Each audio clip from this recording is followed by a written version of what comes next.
When I had a kind of an interesting road to get where I am today. I oftentimes tell my kids that it must have been God's will that we would live in West Virginia, because I never would have planned to live here on my own. I'm a Louisiana transplant. I grew up in South Louisiana, and my family did not go anywhere. My family's beliefs was, if it wasn't in Louisiana, we don't need to go there. And so we never traveled, we never did anything, and while I didn't come through myself with a history of addiction, my father was an alcoholic, and I'm so thankful for that testimony, because that baby you're holding in your arms was the baby I was in my mom's arms. And so, that child may be able to do some things that the Lord, I feel like, is doing through me because of the faith of my mom. So thank you for that testimony. So I left high school and wanted to get as far away from home as possible. And so the best way to do that is to join the military. So I went into the Navy, and save you the long story, but I got to where I could go to school, got all the way through getting my doctorate, and trained at Bethesda at the National Naval Medical Center. And then we used to come out here for, I love studying history and the Civil War, and we'd come out and look at the battlefields and come through the towns, and came across Martinsburg. And then when I got out of the military, there was a job vacancy at the Martinsburg VA. And I was applying for the position, and they said, I said, what's the position for? It's just advertised as psychologist. So they said, it's you'll be in the substance abuse treatment facility. So I came on staff at the Center for Addiction Treatment, and was there from 2000 to 2010, and got to be the director of that program. And one of the things that was the most gratifying about that is people who would graduate from the program. I'd come across them in town.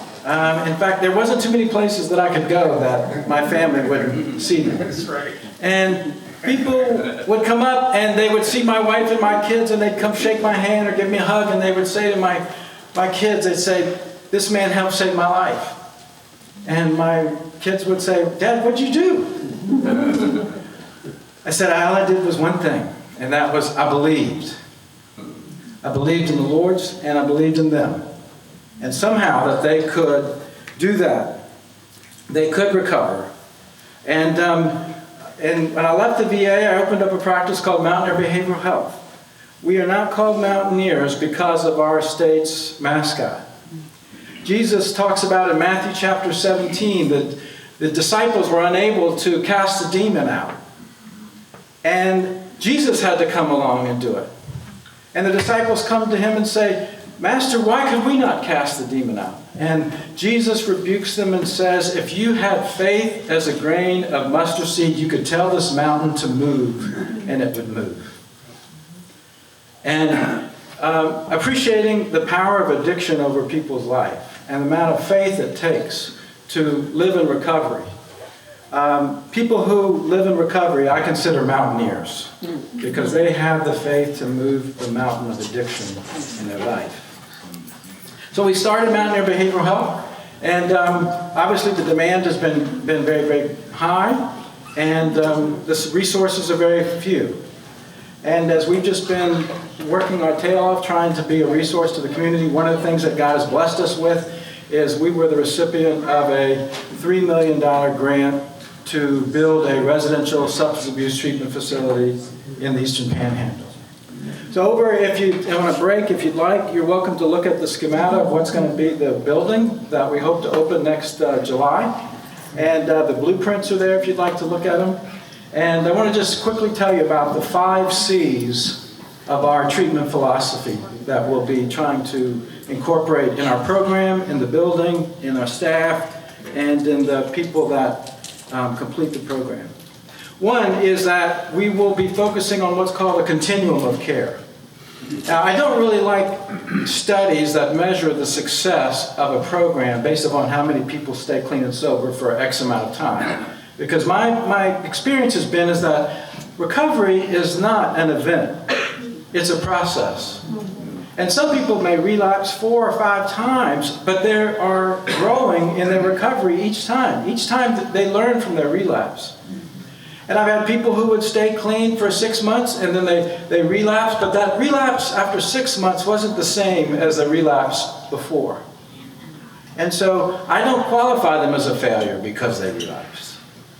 There's some lessons learned in that. And so we try to have a continuum of care where care is ongoing. And so in the program that we're going to have an outpatient model where people can come.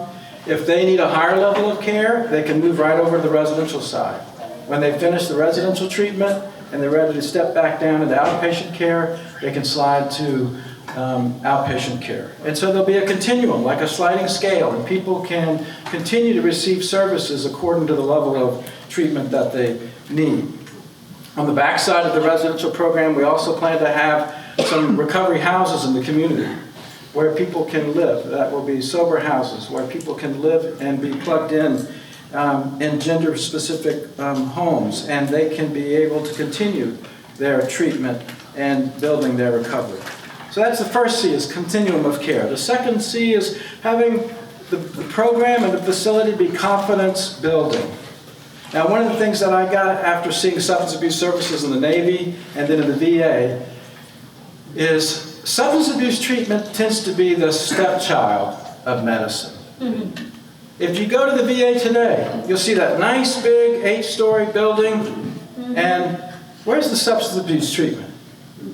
It's out in what we used to call the ghetto. It's out in the old buildings off to the backside, and the facilities are not very nice. And when I'd go to work there, I used to call myself Rocky Balboa because I was going in like with Apollo Creed, down in downtown Philadelphia, if you remember that movie. And it wasn't the greatest training facility, but we would just keep at it anyway. Well, we want the building that we're building to be a facility that isn't a place that suggests we're just warehousing patients. But we want it to be a place that when you walk in, you will say, I can get well here. This is going to be a place of healing. And so we want the aesthetics of the building, the empathy of the staff, the depth of programming to all be a place where people can build confidence in their recovery. So that's the second C. The third C is that we're going to be very focused on collaborative care. And one of the things that is a good benefit in the VA that's different from out in the community is you could go to a VA in Long Beach, California and get treatment, and then come across country to get the VA in Martinsburg.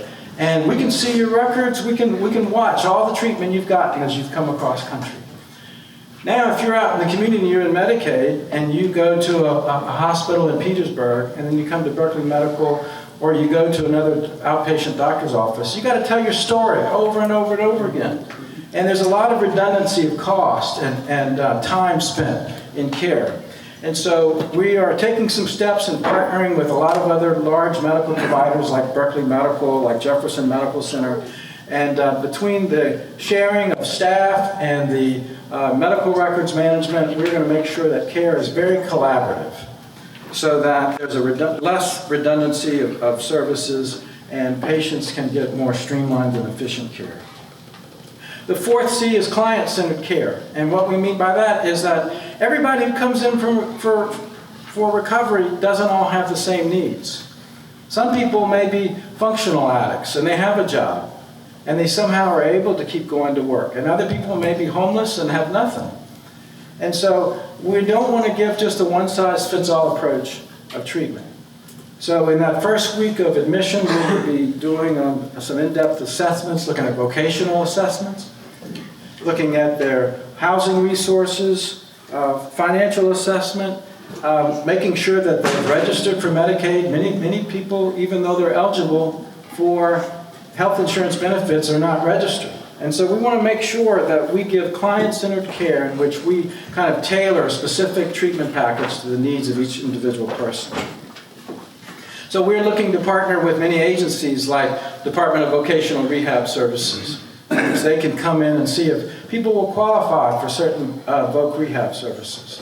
We want to be partnering with West Virginia University Extension so that people can learn how to cook And our kitchen that's going to be housing people will be, providing for people, will be a teaching kitchen. So people can know how to make something besides a bowl of cereal. So when they discharge in the community, they can actually know what kind of diet or food do I need to eat that helps optimize my health and reduce some of those biological triggers that can come from malnourishment. So we want to be very client-centered in that way.